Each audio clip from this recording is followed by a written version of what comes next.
I'm pleased to say we're joined by one of the new PDC Tour card holders for 2024 and a player making his World Championship debut next week, Wessel Nijman. We're here at Mission HQ. How are you doing? I'm doing right. How are you doing? Doing good, and we're talking, I think it's just a week now before you make your World Championship debut at Ali Pali. How are you feeling as we edge closer to what's going to be a huge moment for you so early on in your career? Well, to be honest, I feel really good. It's been a long wait because I already qualified for the Worlds in August because that's when the development tour ends. So it's been a long wait until now. So I'm really happy I can play next week and we can go on with it. Hey, well, we'll come back to the World Championship later, but let's circle back to the very start for you in darts. You've only just turned 23 in the summer, so how old were you when you first got introduced to darts growing up in the Netherlands? I think I was about 8 years old. I started darts because of my brother. There was a local competition for youth players and we started right there, but in the first few years my parents thought I was too young to play, so they kept me inside a bit, and when I turned 8 or 9 I guess, I started playing, and from then on we go from local to through all Holland, and then we go bigger Europe and even the world. And how long did it take before you got that first win against your brother? Pretty long, to be honest. Pretty long. And I know my brother wasn't happy with it when I get to perform better than he did. Yeah. Because he's 3 years older than me, so he always was the better player. Until I was probably 12 or 13, then I outgrew him. And does he still play darts himself, or does he just watch you? Yeah, just on local competitions. But he supports me as well. He also is going to come with me to the UK Open and the World Championship as well. So yeah, he supports me. What about the darts scene? What was it like when you first started playing? Was it busy? Were there lots of events, or did you have to travel quite far to play?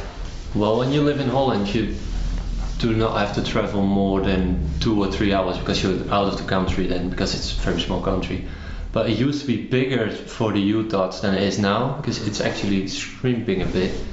We had the local darts competition with the youth players was around 40 to 50 youth players for just our area, but the competition is not there anymore because youth are just probably playing more like football or anything, but not into darts.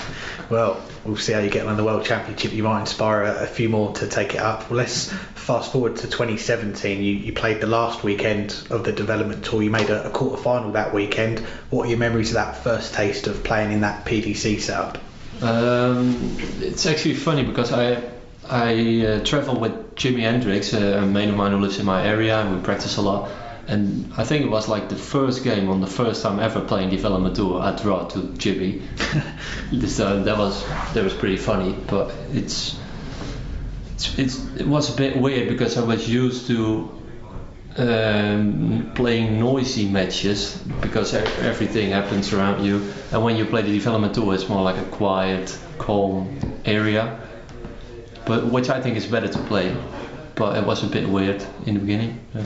What a draw. Well, things would get even better for you in 2018. You won your first PDC title on the development tour. What was that moment like winning your first title? Yeah, I can remember I was shaking as hell because I was really nervous back then, but I was really happy I won that one. I did celebrate it that night, yeah. Good times. A year later you go to Q School for the first time. You also start playing the Challenge Tour as well. What were those experiences like? Because I think you were still only 18 at the time, so probably one of the youngest players in those fields. Well, in the beginning it was nervous as well, but then you've got no pressure at all because you're new and you've nothing to lose. That was a good thing at the Challenge Tour. And for Q School, I don't remember what the results were, but I think it was not very good in the first time Q School because of the nerves.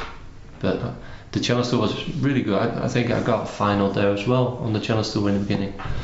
And you also got 2 tastes of the big stage in 2019 on the Euro Tour. I know that the first one in Prague didn't go according to plan, but how special was it to get up on that PDC stage for the first time? Well, it was the comeback of Corey Cadley, wasn't it? It was his first match again. And I lost 6-0, I remember. But I was really nervous back then. And the second time I played in Gibraltar, I got way less nerves and just played my own game, and that went really well. I think I got 5-1 up, went back to 5-5, and then got a 13-dot leg to win the match. Yeah, you got that first win in Gibraltar in the last leg decider.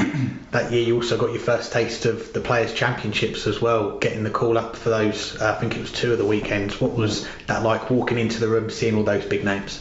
Well, it's like a dream come true, right? Because that's one of the goals you have, is to play with the big names and get into the Pro Tour and getting that in fight. I actually had to call my school because I can play Pro Tour right now. Can I please leave school early so I can play Pro Tour? So it was really cool, Yeah.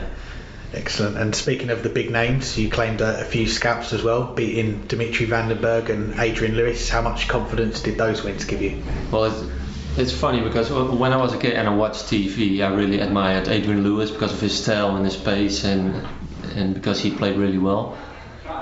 And it was really cool to beat him. It was cool to draw him, but it was even better to beat him. Yeah. 2023, let's get on to this year then, because that has been your comeback year. You said you wanted to rebuild your career and your reputation when you did come back, but what was that first event like when you came back? Were there more nerves than usual, having not played competitively for a while? Well, not actually, because I didn't have nerves at all, because I still thought I had nothing to lose and nothing to prove to everyone. And I didn't set a goal for myself to win that many events or get a tour card or get to the World Championship. Just let's see how it goes, and if it didn't happen, it doesn't happen. Well, one of those first events back was the NDB ranking events in the Netherlands. You won the title as well. What did that mean to get a title so soon after your comeback? Well, that was the kickstart of everything actually. That's when I got more confidence again and got more into practice and got the fun back of the game, and that's where it all started until now. Yeah. Recently we've seen you sign up with the darts manufacturer here, Mission. You're in here today as well. How pleased are you to be working with them and see the support that you've got behind the scenes on this return? Well, it's amazing what the people at Mission do for me. Also today we're preparing my World Championship shirts, we're preparing my darts, we're doing everything. And these people are just here to help me get to another level, and I think they do that right.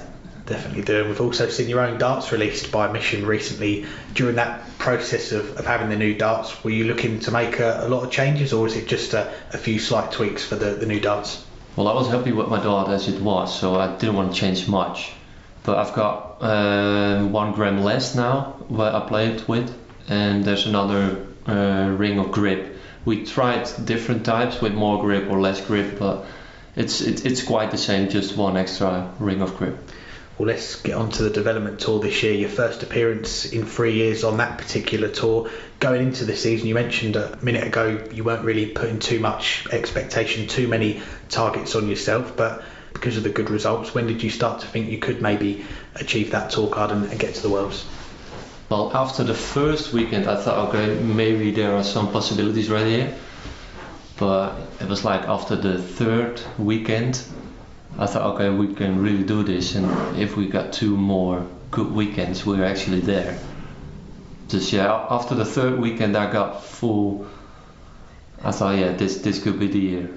Yeah, some great results. You look back at that first weekend, 2 semi-finals, second weekend you win a title, 2 more titles follow after that, and you spent pretty much the whole year in that top 2 or 3 on the Order of Merit. What was it like heading into that final weekend, knowing that you had a strong chance of getting that tour card?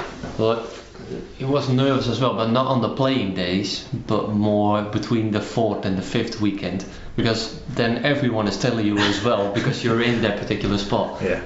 But on the playing days it was not that nervous, because in the end it wasn't even that close, because we got 1 more tour to play, and before that one started I got it. So I didn't have to go into the last tour thinking, what is Nathan gonna do, what am I gonna do, and get nervy and everything. So I'm happy I got it before the last tour.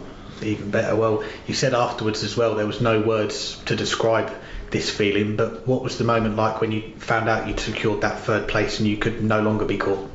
Yeah, it was amazing, because not even after my comeback, but before that, this was the ultimate goal, to get to the World Championship. I even said to my friend, I said, if I had to choose between a tour card and a World Championship spot, I'd probably choose the World Championship spot, because that's so special. But to get both is even better, of course. Yeah, you've got both of them, and You've had a little bit of time since August to reflect on it, let it sink in. Obviously the support, the messages back home as well. Has it fully sunk in what you're going to be doing next week and for the next 2 years? Yeah, and I've got everything sorted out right now with my work and everything, because I keep working. I'm going to try to combine the two things. But yeah, it sank in, and we're going to practice even more, I guess, and see what next year and the World Championship brings. And looking at the field that you've come through this year on the development tour, we spoke with Josh Rock a few months ago, and he thought that the World Youth Championship was the strongest field there's ever been, and you finished third on that tour, so you've also topped the averages as well on the development tour. How proud does that make you that you've achieved all this in this particular year as well? Yeah, very proud.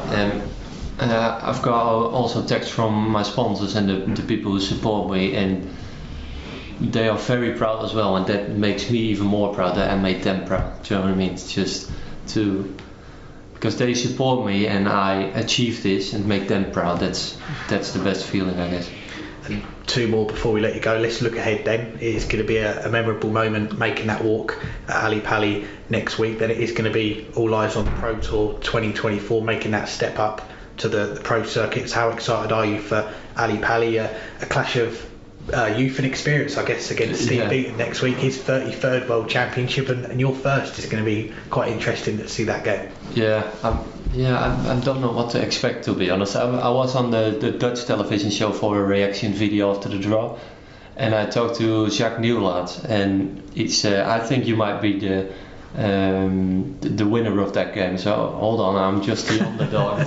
Don't put the pressure straight on me, okay? Because he's playing more than 30 times since my first time, so I think you cannot compare him to me, because I'm not sure if any new player is going to reach more than 30 World Championships in a row.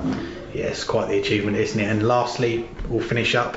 We found out earlier that you walk on song for Ali Pali, Bryan Adams, Summer of '69. Where did that come from? And also, you've not got a nickname yet. When's that going to come?